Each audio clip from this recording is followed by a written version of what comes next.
하나님 말씀 나누려고 합니다. 오늘날은 어찌된 영문인지 하나님을 믿는 성도들마저도 하나님이 부어주시는 참된 기쁨을 잃어버린 채 세상을 아주 재미없게 살아가고 있습니다. 성경은 분명히 성령의 9가지 열매 가운데 하나가 기쁨이라고 말을 하고 있습니다. 여러분 항상 기뻐하시기를 예수님의 이름으로 축원을 드립니다.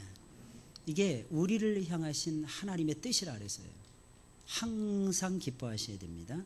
시편 16편 11절에 있는 말씀을 보니까 주께서 생명의 길로 내게 보이시리니 주의 앞에는 기쁨이 충만하고 주의 우편에는 영원한 즐거움이 있느니라 라고 말을 하고 있고, 시편 32편 11절의 말씀을 보니까 너희 의인들아 여호와를 기뻐하며 즐거워할지어다.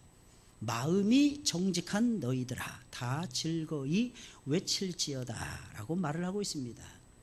또한 예수님께서도 마찬가지입니다. 요한복음 15장 11절에 있는 말씀을 보니까 내가 이것을 너희에게 이름은, 예수님께서 여러 가지 말씀으로 가르쳐 주시는 궁극적인 목적에 대해서 예수님 설명하십니다. 내가 너희에게 말씀을 주고 내가 너희에게 성령을 주는 것은 이라는 뜻입니다. 내 기쁨이 너희 안에 있어 너희 기쁨을 충만케 하려 함이니라. 내 기쁨이 너희 안에 있어 너희 기쁨을 충만케 하려 함이니라 라고 예수님도 말씀하셨습니다. 언제나 우리 믿는 자들의 삶 속에는 기쁨이 있어야 되는 거예요. 기쁨과 즐거움이 넘치시기를 예수님의 이름으로 축원을 드립니다. 좀 아무리 힘들고 어렵더라도 좀 웃으며 살아갔으면 좋겠어요. 삶의 의미를 한 번쯤은 되새겨보고 내가 어떻게 구원받았는가, 내가 어떻게 만들어지고 졌는가, 나를 하나님께서 얼마나 사랑하고 계시는가, 예배 속에서 하나님이 나에게 얼마나 큰 은혜를 부어주시는가, 이런 것을 사랑하는 여러분들, 고난 중에 임재하시는 그리스도와 함께 그리스도를 느끼며 밝은 미소를 지으며 기쁘고 즐겁게 저와 여러분들은 한평생을 살아가셔야 할 것입니다. 여러분 성도의 특징이 무엇입니까? 여러분 예수 믿는 기독교인들의 모습의 최고의 아름다운 특징이 무엇입니까? 그것은 기뻐하고 즐거워한다는 것입니다. 이상하게 기독교가 들어가는 나라치고 전부 다 밝아지더라고요. 왜냐하면 예수님께서 기쁨이시니까. 예수님은 기쁨을 몰고 다니시는 분이에요. 기쁨의 창조자예요. 기쁨의 연출자가 되시는 분이 우리가 믿는 예수 그리스도이십니다.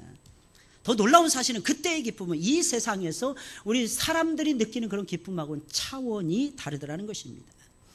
오늘 저와 여러분들이 읽은 이 본문의 말씀은 결혼식 잔치를 배경으로 하고 있습니다. 모든 결혼식이 다 특별하지만 특별히 이 결혼식 잔치는 특별한 잔치였어요. 왜 그런 것입니까? 이 결혼식 잔치에는 예수님이 함께 계셨기 때문입니다.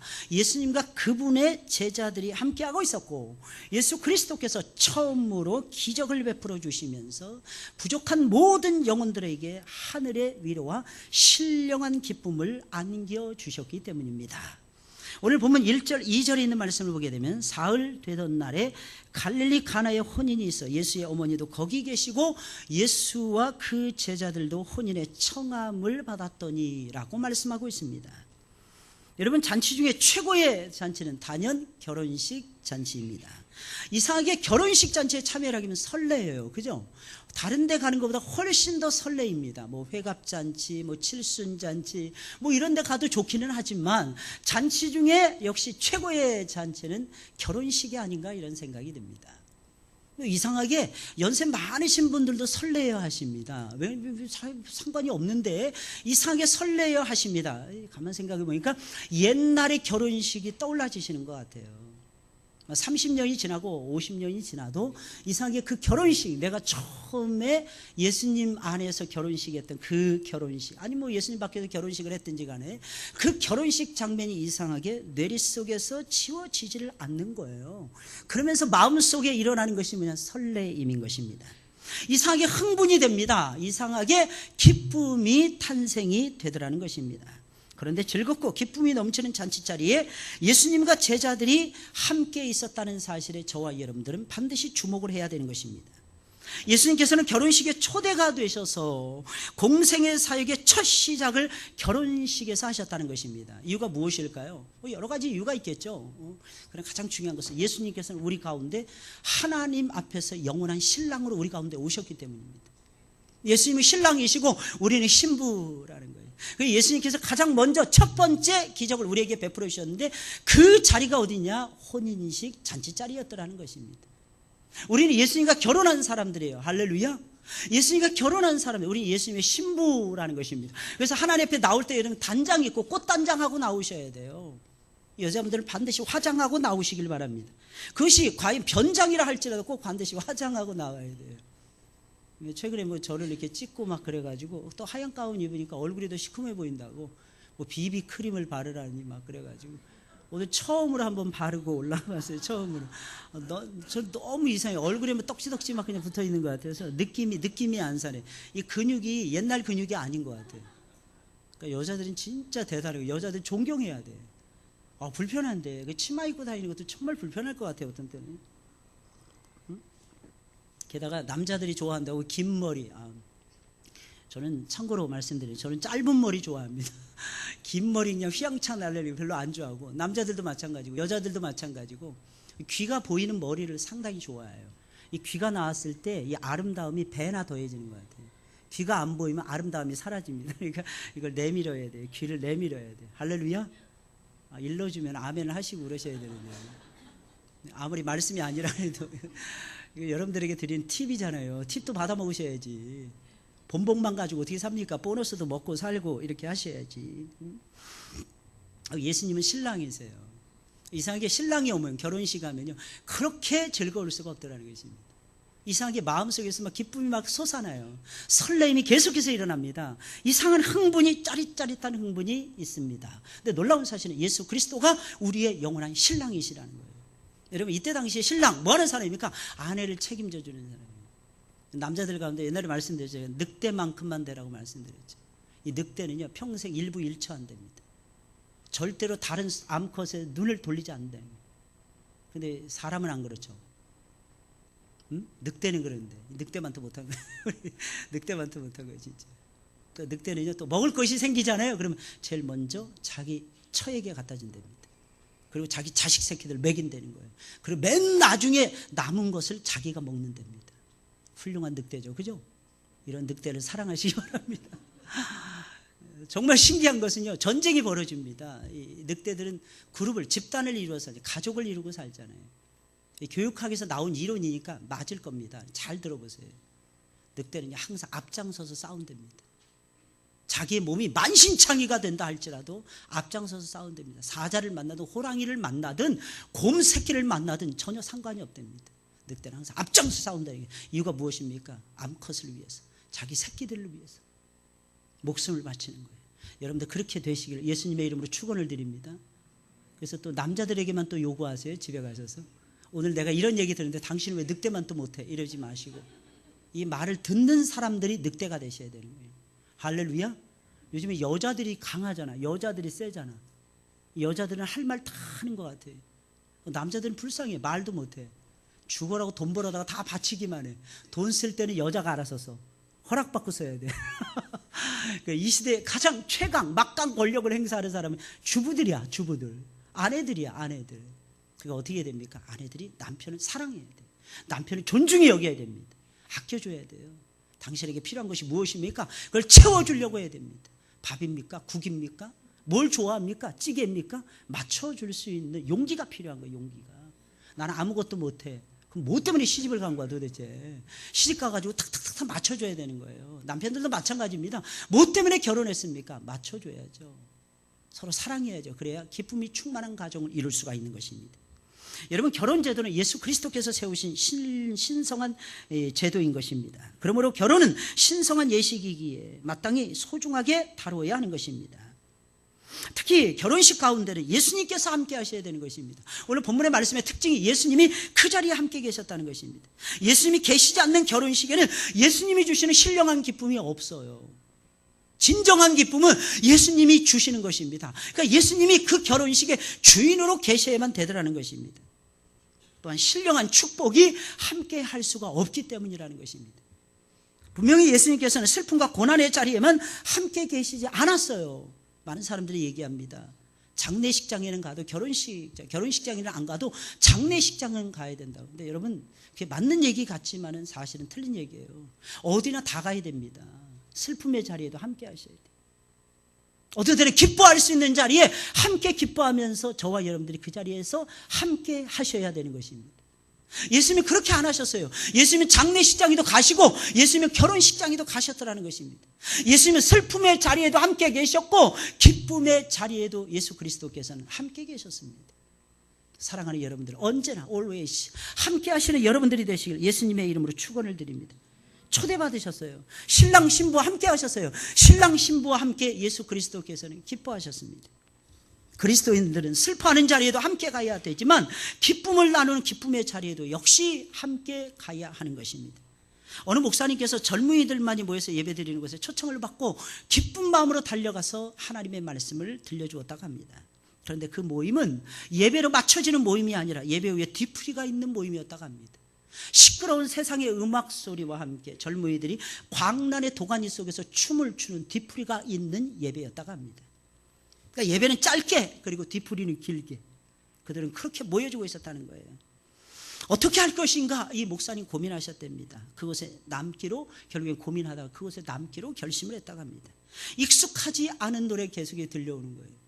목사님 심령이 상하는 것 같은 느낌을 받았답니다. 낯설고 지속적으로 아주 저속적으로 보이는 젊은이들의 춤 사이 속에서 이 목사님이 혼자서 놓여 있는 것 같은, 그래서 순간 외로움을 느꼈다고 합니다. 그런데 놀라운 사실은 바로 그 순간에 한 자매가 다가와서는 이 목사님에게 물어봤다고 합니다. 뭐에 대해서 물어봤을까요? 목사님, 마이클 잭슨의 이 춤을 추실 줄 아십니까? 아니면 술은 어떤 종류의 술이 정말 맛있습니까? 깨어난 다음에 소갈이 안 하는 술은 무엇입니까? 이런 걸 물어봤겠습니까? 그래도 사람들은요, 목사님 앞에서는 품위를 지키려고 애렸습니다. 비록 자신이 술을 마시고 자신이 세상의 노래를 부르고 광란의 춤 도가니 속에서 지낸다 할지라도 이 목사님에게 물어봤답니다. 이 자매가 어떻게 하면 천국에 갈 수 있습니까, 목사님? 그러니까 젊은이들의 고민이 무조건 잘 먹고 잘 살고 좋은 대학 들어가고 좋은 직장 취업하고 돈 잘 벌어가지고 예쁜 마누라 얻고 아니 멋진 신랑 만나서 멋진 가정 이루는 것에만 그친다고 생각하시면 오산입니다. 인간의 모든 사람들의 마음속에는 어떻게 하면 내 영혼의 갈급함을 채우고 어떻게 하면 하나님이 계신 그 나라에 들어갈 수 있을 것인가, 이것을 모든 인생들은 다 고민하면서 살아가더라는 것입니다. 비록 춤 사이가 광란의 춤 사이였고 시끄러운 음악 소리에 꽉 들어차서 상대방의 말조차도 들릴 수 없는 그런 현장이었지만 이 자매가 궁금했던 것은 어떻게 하면 하나님 나라에 갈 수 있습니까? 나에게 예수님에 대해서 들려주세요. 예수님이 계시는 하나님의 나라는 어떤 나라입니까? 질문을 하기 시작했답니다. 그때 목사님께서 그 시끄러운 음악 소리를 들어가면서 그 방해 속에서 꿋꿋하게 예수님의 복음의 말씀을 다시 들려줬다고 합니다. 그래서 놀라운 역사가 벌어졌대요. 그 자매가 그 자리에서 눈물을 뚝뚝 흘리면서 무릎을 꿇더랍니다. 그러면서 나는 예수님을 구주로 영접하고 싶습니다. 목사님, 나를 위해서 기도해 주세요. 제가 어떻게 해야 될까요? 아주 놀라운 역사가 벌어진 거죠. 근데 더 놀라운 역사는요, 그 다음에 일어났다는 거 아니겠습니까? 이 한 자매가 그렇게 예수님을 구주로 영접하고 진짜 신령한 그리스도인이 딱 되니까 그동안에 가짜로 그냥 왔다 갔다 하면서 그냥 종교 생활하면서 예수님을 영접했다는 듯이 살아가던 모든 사람들이, 그 자리에 있었던 모든 젊은이들이 몇 개월이 지나지 않아서 전부 다 예수님을 진실로 구주로 영접하고 진실한 그리스도인들이 되었다고 합니다. 한 사람의 변화, 그렇게 중요한 거예요. 우리 그리스도인들은 어디든지 갈 수 있어야 합니다. 아니, 사랑하는 여러분들, 어디든지 가셔야 합니다. 누구라도 만나라는 얘기입니다. 사람을 차별하지 말고 누구라도 만나시기를 예수님의 이름으로 축원을 드립니다. 그렇다고 여러분들이 먹고 마시고 술 마시고 취하고 광란의 도가니 속에서 노래하며 춤추는 자리에 세상 일에 푹 빠져 살라는 뜻이 아닙니다. 적어도 한 번쯤은 인생을 살아가면서 저와 여러분들의 마음속에 누구를 불쌍히 여길 것인가, 어떤 사람이 우리 살면서 가장 불쌍한 사람인가 하는 정도는 저와 여러분들이 한 번쯤은 좀 멈춰서서 생각을 해 보셔야 된다는 거예요. 기쁨과 즐거움을 함께 누릴 수 있는 자리에 한 번쯤은 잔치 자리에 기도하는 마음으로 들어가셔서 누구라도 만나서 진실한 예수 그리스도에 대해서 저와 여러분들이 나눌 줄 알아야만 된다는 것입니다. 예수님은 우리 인생의 손님이 아니라 주인이십니다. 그런데 아직도 수많은 사람들은 예수님을 손님 취급하고 있어요. 마치 가나의 사람들처럼 초대를 받은 예수 그리스도를 한 분의 손님 정도로 여기게 되는 것입니다. 근데 놀라운 사실은 그렇게 여기다 보면요, 예수님이 진정한 나의 구주, 나의 하나님으로 영접하지 못하고 예수님을 문 밖에 서여 둔다든지 손님으로 여기잖아요. 그러면 꼭 기억하세요. 거기에 반드시 문제가 생긴다는 겁니다. 오늘 본문의 말씀을 보니까 3절 말씀이에요. 포도주가 모자란지라. 혼인잔치였습니다. 유대인들의 혼인잔치 일주일 동안 계속됩니다. 마을 잔치였고 동네 잔치였고요, 온 친척들이 다 모입니다. 일주일 내내 먹고 마십니다. 그래서 여기는 마스터가 있었어요. 마스터 셰프가 있었어요. 연회장이 있었어요. 이 사람이 일주일 동안 모든 요리를 조리를 하고 모든 음식들을 계획을 해가지고 넉넉하게 준비해가지고 사람들에게 하는 거예요. 근데 신기한 것은 포도주가 모자랐더라는 것입니다. 넉넉하게 준비하면 뭐합니까? 모자란 것이 인생이라는 것입니다. 아무리 계산하고 또 계산해도 아구가 나중에 5년 지나면 이 정도 되겠다 싶은데 안 되는 거야. 10년 지나면 이 정도 되겠다 싶은데 안 되는 거야. 20년 지나도 이 정도 되겠다 싶은데 안 된다는 것입니다. 뭐 때문입니까? 죄 때문이에요. 죄 때문에. 여러분, 죄 짓기 전에 아담과 하와는요, 에덴 동산에서 부족한 것이 아무것도 없었습니다. 하나도 없었습니다. 죄를 지은 아담에게 내건 첫 번째 하나님의 형벌이 있었습니다. 죽도록 내가 수고를 해도 땅 가시덤불과 엉겅퀴를 낼 것이다 라는 말이었습니다. 이처럼 죄는 우리를 무능하게 만들어요. 결국에는 죽음의 자리, 멸망의 자리, 실패의 자리로 저와 여러분들을 몰고 갑니다. 그래서 항상 부족한 존재가 저와 여러분들인 것입니다. 사랑하는 여러분들, 여러분들의 인생을 단 한 번쯤은 이렇게 한번 써주세요. 하나님 의지하지 말아보세요. 한번. 여러분들 인생에 단 한 번쯤은 하나님을 멀리해보세요. 그리고 세상의 가장 최고의 전문가에게 여러분들의 삶을 계획을 한번 해보라고 하세요. 그리고 그 계획을 따라서 여러분들이 일정 기간을 두고 한번 살아보시길 바랍니다. 처음에는 잘 되는 것 같지만 미안하지만 나중에는 실패의 쓴 잔을 마시고야 말 것입니다. 이게 인생이에요. 이게 인생이에요. 처음에는 잘 모르죠. 20대는 잘 모르세요. 30대도 잘 모를 수도 있어요. 내 몸에 힘이 있을 때는 잘 모를 때도 있어요. 내가 능력을 발휘하고 사회에서 인정해 줄 때는 내 실력이 형편없다는 것을 모를 때도 있습니다. 40 넘어가 보시고 50 넘어가 보세요. 이 세상에 살아가는 것이 내 힘으로 안 된다는 것을 분명히 느낄 것입니다. 할렐루야. 저렇게 소리를 질러대는 아이도 30대 40대 되어보세요. 저 소리가 확 죽어버려요. 내 인생이 내 마음대로 안 되는구나. 쟤는 제 마음대로 하고 싶어 소리 지르는 거야 지금 현재. 그게 내 마음대로 됩니까? 어디? 안 되는 게 인생이에요. 그럼 이처럼 인생의 부족함, 잔치에서 부족함이에요. 이랬을 때는 어떻게 해야 되는 것입니까? 첫째로 그 즉시 예수님께로 달려가셔야 돼요. 예수님께로 달려가셔서 도움을 요청하셔야 되는 것입니다. 도움을 청하는 기도, 그것만이 인생이 묶여있는, 인생에게 묶여있는 모든 난제, 모든 문제를 풀 수 있는 열쇠가 되는 것입니다. 이 사실을 누구보다도 잘 알았던 사람이 누굽니까? 예수님의 어머니 마리아였어요. 왜 그랬을까요? 마리아는 30년 전부터 말씀을 들었어요. 예수님이 지금 30세였거든요. 예수님을 잉태하기 전부터, 정확하게 31년 전부터 예수님의 말씀을 들었어요. 천사들을 통해서. 예수님을 키웁니다. 예수님 말씀의 본체십니다. 예수님이 12살 됐을 때 랍비하고 막 겨루면서, 자웅을 겨루면서 이야기한 그 장면들을 다 알고 있었던 어머니였어요. 무슨 뜻이겠습니까? 말씀이 역사한다는 것을 믿었다는 것입니다. 예수 그리스도가 창조주 하나님이라는 것을 믿었다는 것입니다. 비록 아들이지만, 아들로 왔잖아요. 족보상으로는, 혈통상으로는, 혈연적으로는 아들이었어요. 그런데 내막을 까디짓고 들어가 보니까 하나님의 아들이셨다는 거예요. 이 사실을 알으니까 마리아는 가만히 있지 못하고 포도주가 딱 떨어졌을 때 예수님에게 즉시 달려가서 포도주가 떨어졌습니다. 기도입니다. 기도. 물론 기도했다고 해서 즉시 응답을 받는 것은 아닙니다. 마리아가 포도주가 없다라고 하니까 예수님께서는 여자여, 그것이 나와 무슨 상관이 있나이까? 내 때가 이르지 못하였나이다 대답하십니다. 안 주시겠다는 말이죠. 어떻게 보면 거절이죠. 여기서 말하는 때라는 것은 하나님이 정해놓으신 때를 얘기하는 것입니다. 그때가 되어야 하나님의 응답이 있다는 것입니다. 특별히 여기서의 때는 특별한 하나님이 정해놓은 특별한 한 때를 말하는데, 이것은 예수 그리스도께서 십자가 위에 달려 돌아가시면서, 오늘 여기서는 포도주가 모자라요. 진정한 포도주인 물과 피를 쏟아내는 그때를 가리키는 것입니다. 바로 그때 예수 그리스도께서 십자가 위에서 물과 피를 쏟아내시는 바로 그때가 안 됐다고 예수님께서 지금 언지를 주고 있는 것입니다. 그때가 돼야만이 내가 포도주를 나누어줄 수 있다는 것입니다. 그때가 돼야만이 진정한 포도주를 내가 나누어주고, 그 포도주를 먹고 인생들이 죄의 문제를 해결하고, 인생의 슬픔의 문제, 아픔의 문제를 해결하고 새롭게 변화될 수 있다고 예수님께서 가르쳐주고 있는 것입니다. 이 무슨 말이겠습니까? 내 포도주는 아무 때나 쏟아 부을 수 없다는 것입니다. 하나님이 정해놓으신 그때가 되어야만이 그 포도주를 쏟아 부어줄 수가 있다는 것입니다.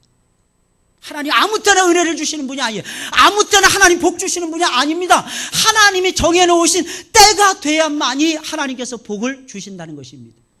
근데 우리는 아무 때나 하죠. 내가 필요하면 무조건 달라고 하죠. 안 주시면 하나님 없다고 하죠. 하나님 안 계신다고 하죠. 하나님 날 안 사랑하신다고 하죠. 사랑하는 믿음은요, 참고 기다리는 데 있는 겁니다. 믿음은 참지 못하는 믿음은 죽은 믿음인 거예요. 여러분들, 여러분 생각을 해보세요. 하나님 앞에 기도합니다. 기도한 대로 하나님이 족족 응답을 해줘. 그러면 여러분, 예수 안 믿을 사람 누가 있겠어요? 그죠? 예수 안 믿을 사람 누가 있겠어요? 다 예수님 믿을 거야. 다 예수님 찾아올 거예요. 다 교회는 미어 터질 것입니다. 그런데 오해하지 마세요. 그때 믿음이 진짜 믿음일까요? 하나님께서는 우리에게 환난과 연단을 주십니다. 그 다음에 저와 여러분들에게 주시는 선물이 있어요. 정금 같은 믿음을 주시는 거예요. 믿음은 저절로 되는 것이 아닙니다. 하나님 말씀을 들어요. 우리가 하나님 말씀 듣잖아요. 기도합니다. 어떤 때는 막 슬픔 많고 기도합니다. 하나님 왜 내 기도를 응답 안 해주십니까? 그러다 보니 지나보면 하나님 응답해 주시는 거예요. 너무 기가 막히게, 너무 기가 막히게. 그때 딱 느끼는 것이 있습니다. 역시 우리 하나님은 살아 계셔. 우리 하나님 살아 계셔. 이런 하나님을 저와 여러분들이 체험을 하셔야 되는 것입니다.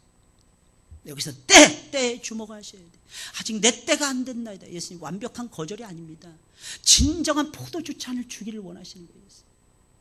예수님 자신의 물, 예수님 자신의 포도주, 자신의 피로 만든 진정한 포도주, 그 생명의 포도주, 그것을 먹고 마시게 하면서, 먹고 마실 때마다 그리스도를 기억하면서, 먹고 마실 때마다 그리스도가 주시는 능력을 받게 하시면서, 먹고 마실 때마다 그리스도가 안겨주시는 참다운 기쁨을 누리게 하시며, 그 영적인 갈망과 갈증을 해결해 주시는 예수 그리스도의 놀라우신 축배, 그 축배의 잔 속으로 저와 여러분들을 초대하기 위해서 오늘 본문의 말씀에서, 여자여 나와 그것이 무슨 상관이 있나이까? 아직 내 때가 되지 않았나이다. 이제 한 주간 동안 고난주간 지나가고 있어요. 하나님 정확하신 것 같아요. 예수님은 항상 자신의 죽음과 부활을 생각하고 계셨던 것입니다.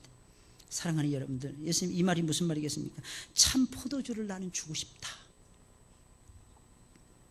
우리 인간이 안고 있는 가장 근본적인 문제가 죄의 문제예요. 그것이 해결이 되지 않은 상태에서 세상적이고 육신적이고 필요로 하는 것을 다 해결받는다고 한들 무슨 소용이 있겠느냐는 겁니다. 지금 너희들의 육신의 필요, 그것을 가지고 예수님은 영적 필요로 끌고 가고 계시는 거예요.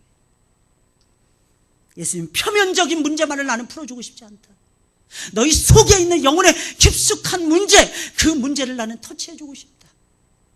그래서 예수님 내 때가 되지 않았다고 말씀하고 있는 것입니다. 아무쪼록 부족함을 느낄 때마다 예수님 앞에 나아가서 엎드려서 기도하시는 여러분들이 되시길 주님의 이름으로 축원을 드립니다. 어떤 응답이 떨어지든지, 어떤 말씀이 여러분들에게 주어지게 될 것입니다. 더욱 놀라운 사실은 마리아는 예수님께서 겉으로는 자신의 부탁을 거절하셨잖아요. 겉으로 보기에는. 그럼에도 불구하고 믿음으로 끝까지 행동을 한다는 것입니다. 이게 믿는 사람이에요. 5절에 있는 말씀, 그 어머니가 하인들에게 이르되 너희에게 무슨 말씀을 하시는지 그대로 하라. 여러분, 문제가 생겼을 때 제일 먼저 하는 것은 하나님 앞에 나아가서 기도하는 것입니다. 그 다음에 또 액션이 필요해요. 그 다음에 뭡니까? 말씀을 따라서 순종을 하는 것입니다. 신앙은 너무너무 단순해요. 그래서 사람들이 재미없어 합니다. 근데 재미는 언제 느끼냐? 현장 속에서 느끼는 거예요. 하나님 앞에 무릎을 꿇을 수 있는 현장이 아닌데 내가 하나님 앞에 나와서 무릎을 꿇어. 그 속에서 느끼는 거예요. 무릎을 꿇고 하나님의 음성을 듣습니다. 그 음성을 가지고 세상에 나가 순종하며 나가